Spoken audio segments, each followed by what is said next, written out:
What is up, peoples? Welcome to another morning power talk, the weekend edition. Once again, don't be dismayed, don't be turned off by the head wrap or the wave cap. This is my morning routine. This is what keeps the hair down, at least what's left of it, as I say.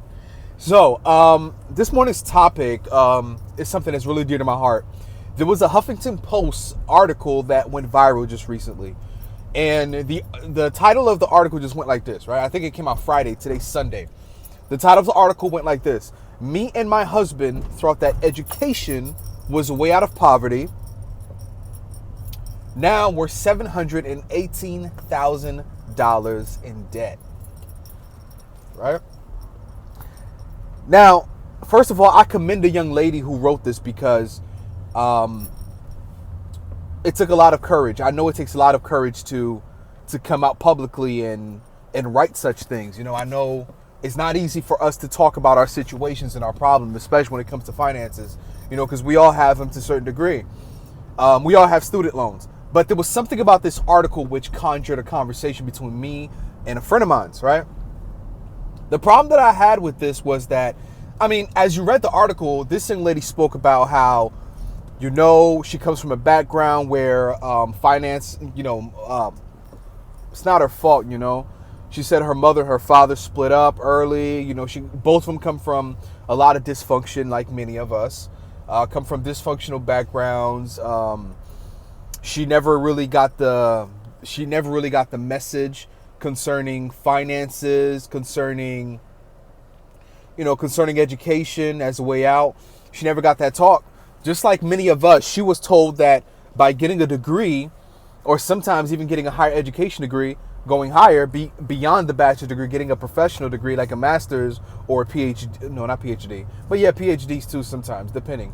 So she was given the memo that we were given growing up, right? That if you didn't go to school, if you didn't get an education, if you didn't get a degree, that you wouldn't amount to anything, right? That having that piece of paper called the degree was the way out, was the wealth generator. Now, maybe that would have been true back in the 1960s, maybe the 1970s, maybe even in the late 1980s, perhaps, when I was born, right? Maybe that was a reality at one point. But I read this article and I'm listening to this young lady talk about how they were looking for a way out. I think the husband went into school for dentistry and couldn't get into dentistry school. So I guess he amassed a debt of over $60,000. Because he didn't get into the dentistry school, he decided to get an MBA, which is, I absolutely hate MBAs. Every time a young person comes up to me and says, hey, I'm getting an MBA, I usually follow up with, why? And they say, oh, because I want to start a business. I'm like, if you want to start a business, just start a business. I'm trying to get the proper lighting out here in my neighborhood. You know, if you want to start a business, start a business. You don't need a degree for that. Right? So the husband went and got an MBA, and I think medical administration. I don't even know what that is. I didn't think you could get MBAs in medical administration, but I'm not hating on it for those of you who have your MBAs in medical administration. Okay. Now, disclaimer, before I go any further, I just want to let you guys know I am not anti-education. I'm not saying education is wrong. I'm not saying that education is wrong. I'm not saying that you can't get a degree, because my wife is an attorney. Okay, so she has a higher education degree. But when it comes to these type of degrees, I only say that you get these degrees if you're going to be an engineer, if you're going to be a doctor, if you're going to be an attorney. Absolutely, you've got to go get that degree. You've got to go get that master's or that Juris Doctorate. You got to get that PhD, because I'll be darned if I walk into a hospital or walk into a doctor's office and the dude said, yeah, he watched YouTube videos and this is how he became a doctor or a lawyer, right? So there are certain degree programs that are valid that you need to go get. But what triggered me about this article was the fact that this young lady said that, so they kept going for these degree programs, and she went through her own trials too. She talked about how she was feeling depressed. She had a child, and she went online. She would scroll through social media, and it's crazy. She said she would scroll through social media and she would see everybody almost as if their lives were better than hers. She saw people looking happy, people looking fit, people going on vacations. And then when she went back into her world, she was pregnant and broke and didn't know where to go in life.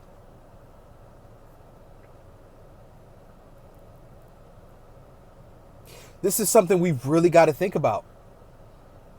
This is something that really messed me up. Because how many of us, and me and my wife had this conversation, I had a conversation with a friend as well, is the fact that the problem with us in our community is the fact that everything we do is based on two things. Traditionalism, number one, and number two, keeping up with the Joneses. Many of our issues within our community has a lot to do with tradition, meaning what grandma or what mom and dad told us. In a world where that advice that was given doesn't even exist anymore. It's not even valid anymore. One day I'll get to share my bout with purpose and how I struggled with trying to figure out what I was supposed to be doing in life. And most of it was because of my upbringing. Most of it was because of archaic and very outdated information and mindsets. Okay? So, now that's one thing. But what I really wanted to talk about is, I'm going to title this, how I missed out on $100 million. A little clickbait, but anyway, how I missed out on $100 million.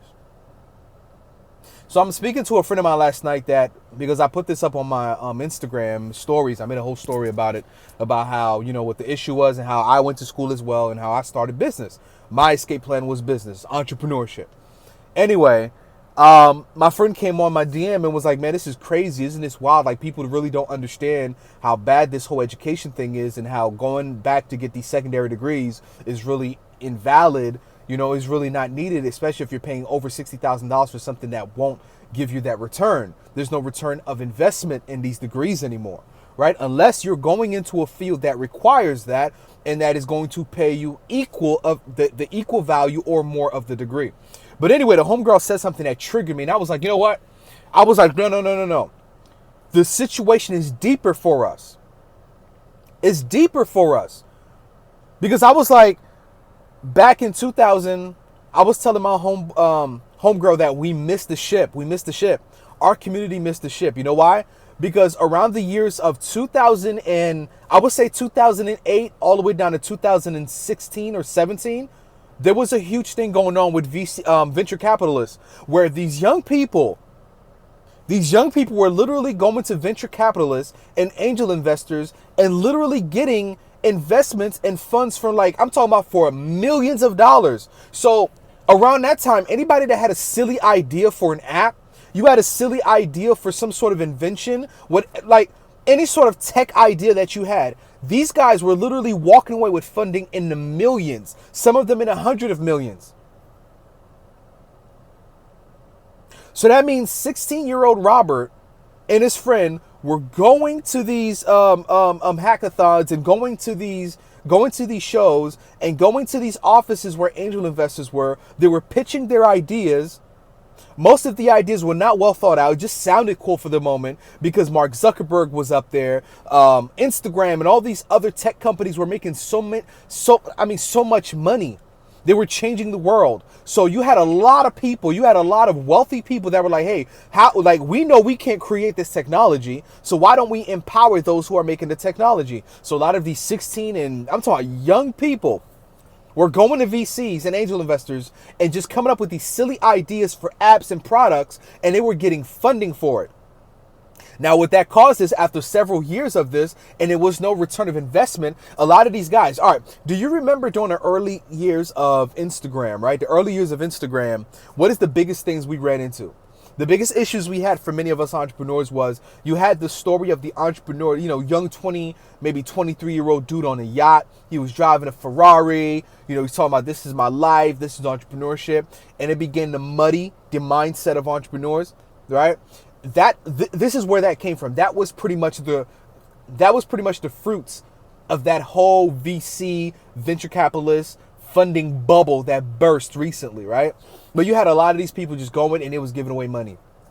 And I was talking to the homegirl and I was like, yo, like, isn't it crazy? I was like, it's crazy because while these kids were coming up with crazy app ideas, while these kids were coming up with crazy tech products and crazy, just the wildest ideas, while they were doing that and they were going to these offices trying to get funding, guess what we were doing? We were standing in lines, signing up for financial aid.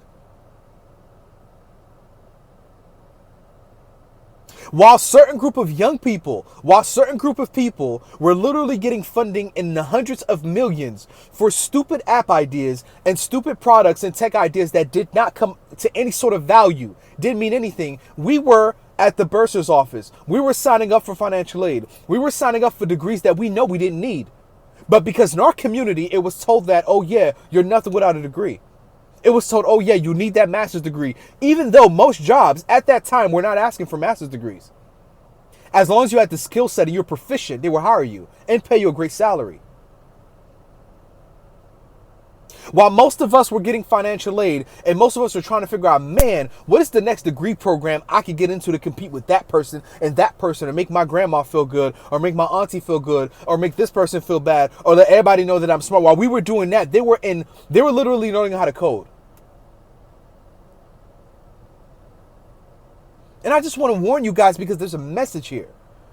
I commend the young lady who came up with the article. I give her mad respect because I know it's not easy. Me and the wife read it last night. We're like, man, it's not easy, right? Because I don't think I'm courageous enough to go out there and say something like that. You know, after I overcome, I'm going to come out and say something. But it looks like they were still in it. They were still trying to figure out what their place was in this, right? $718,000. You know how hard that is to pay off? You know how hard that is to pay off? I don't care how many Dave Ramsey courses you take. You know how hard that is to pay off? You're going to have to sell all of your stuff and go live somewhere with somebody. And some of you may have to do that. You're going to have to go live with somebody to pay that off.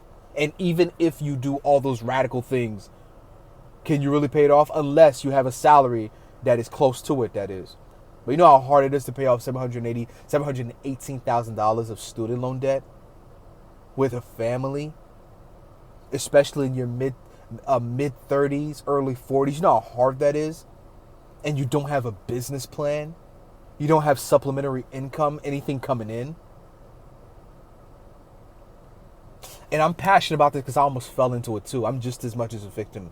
My wife is just as much as a victim. Even though our degree programs we got was a value, you know, because I didn't go to because I dropped out of school several times. And I went to school to study what I knew I had to study. And it helped me out tremendously.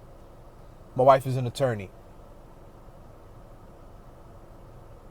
So we've been through it. I understand how it is. Oh, my son's coming. Give me a moment. I understand how it is. So I'm just letting you know, be careful not to miss the ship. I missed out on several hundreds of millions of dollars because I wasn't paying attention.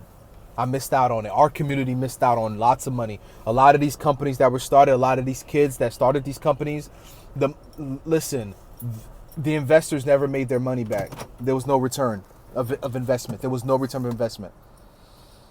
So don't miss your ship. Don't miss your ship. Don't miss your ship. Pay attention. Stop following tradition. Traditions get you nowhere.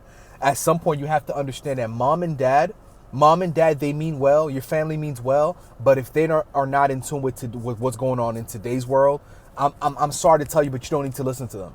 At some point, you got to say, mom and dad, aunt, uncle, grandma, grandpa, I love your advice. Thank you so much. Thank you for caring for me. It shows that you love me. But with all due respect, I cannot take your advice. For this day and age, for 2019 and 2020, the information that you are giving me is invalid. It is not worth anything anymore. I love you, though, mom. I love you, though, grandpa. I love you, grandma. I love you, family members. I love you, community. But the information you're giving me, you cannot get me to the level where I need to be. So please, don't miss your ship. Don't miss out on millions of dollars because we missed out. We missed out. They were giving away millions of dollars just for some ideas that you have right now. So stay focused, study, pay attention. See you later.